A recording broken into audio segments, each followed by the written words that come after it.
Hi, for those of you who don't know me, my name is Simone.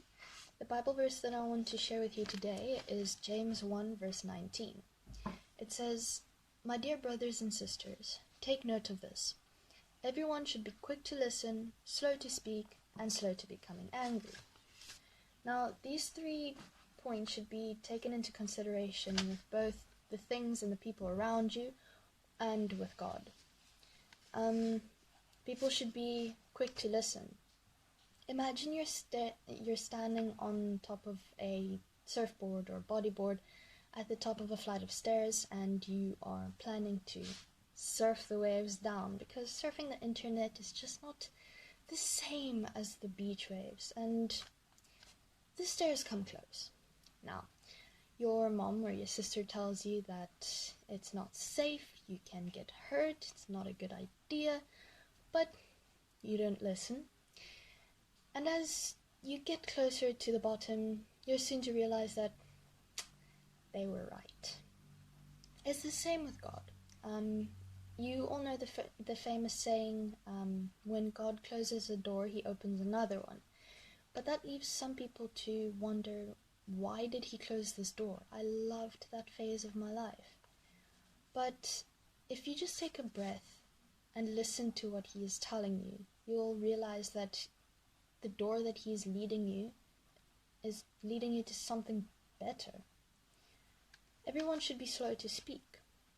Everyone has their own opinions and their views on things, but be sure of your facts before you try to persuade someone to believe you, and practice what you preach.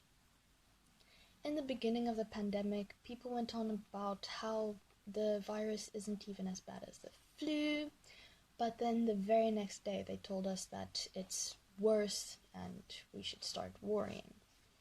By not gathering the necessary information, people were misled. Just so people can be misleading if they do not understand a passage or a verse and they try to explain it or teach it to someone else. That just ends up in a lot of confusion. Everyone should be slow to becoming angry. It all boils down to patience, really. In the Bible, we see that suffering and patience often goes hand in hand, but God promises our suffering will produce character, endurance, and hope.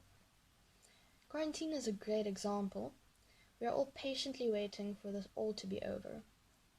I saw a video where a boy asked his dad why it takes a virus for people to realize what they're doing to the earth, and the dad answered by saying, "My son, sometimes people have to get sick to get better."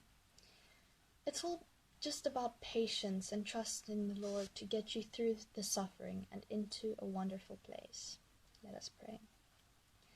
Father, I thank you for loving us. Father, I thank you for being with us through thick and thin, and for always just carrying us on your hands. Father, I ask you to help us to listen quicker, to be slower when we speak, and to be slower to get angry. Father, just for the patience. In your name I pray. Amen.